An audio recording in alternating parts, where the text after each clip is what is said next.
It's hard to describe that feeling when you find the perfect gift for that special someone, but you know it when you feel it.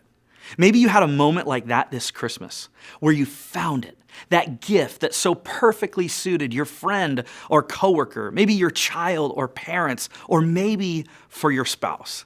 Can I confess something?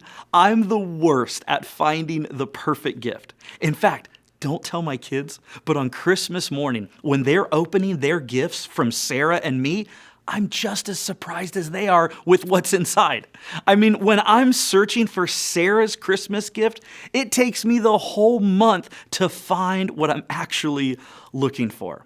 All of this kind of reminds me of that famous song by the band U2, where in the chorus, Bono sings, "I still haven't found what I'm looking for."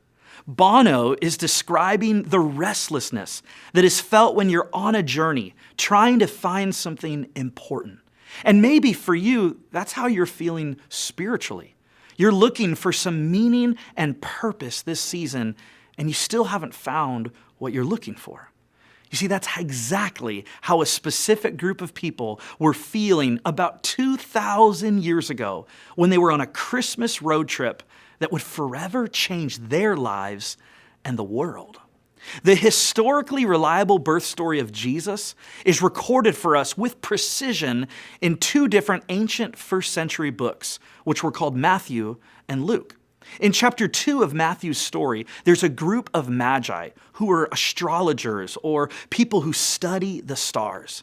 And the story goes they came all the way from Babylon to Jerusalem, led by a star in the sky to find a newborn baby. In fact, they traveled for several months, and some possibly think it took them 2 years looking for a baby who they were confident was a king. I wonder what they were expecting to see. I bet part of them imagined a royal family in a majestic palace with a couple decked out electric camels like first century Teslas. But how about you? If you went on a journey to find a king who had just been born, what would you expect to see? Well, eventually they found Jesus, and Matthew tells us that they were overjoyed. But what they saw was an ordinary looking baby in an ordinary community with ordinary parents, and yet they worshiped this baby. Why would they do that? Why would they worship this baby? I wonder if along the way, as they were following the star and searching for this baby king, they heard people whisper and tell stories of Isaiah's prophecy written around 700 years earlier that Jesus, the Messiah, the King of the Jews, would be called Emmanuel, which literally means God with us. Maybe, just maybe, they realized along the way that King Jesus wasn't going to be like any other king. The Christmas story makes it clear.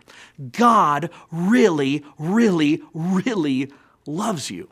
And he demonstrated that by coming to earth to be with you and to give up his life for you so that you could live with him forever.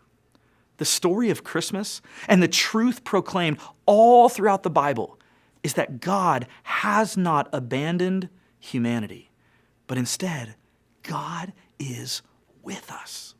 So the question for each of us and the question of Christmas is this: are we with God? When the Magi bowed down and worshiped Jesus, they were saying, everything about us is yours.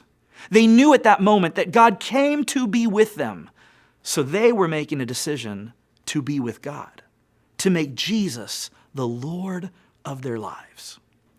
Because God is with us, we can trust him with our futures, our desires, our schooling and careers, our marriages, our parenting, those difficult people in our lives, and even the painful things we have experienced that continue to trouble us.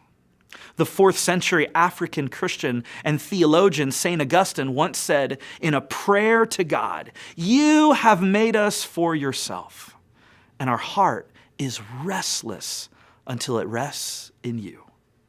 Maybe the thing we are actually looking for this Christmas isn't the perfect gift, or every answer to every question, or a promotion at our job, or a perfect GPA, or even clarity about the future of a broken relationship.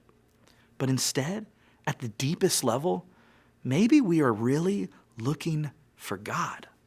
And maybe the hope and peace that our hearts long for and that Christmas promises each of us today can only be found in a person, King Jesus, who is God with us.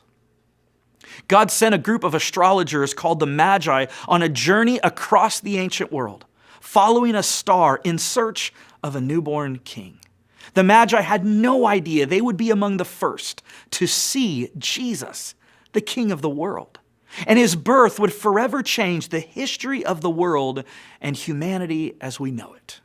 Jesus is God with us, and like the Magi experienced, each of us is invited to be with God forever. And that's what Christmas is all about. Now, before you go, one of the greatest gifts we can give each other this Christmas is the gift of meaningful conversations. There's so many exciting parts of Christmas, and I love all of it.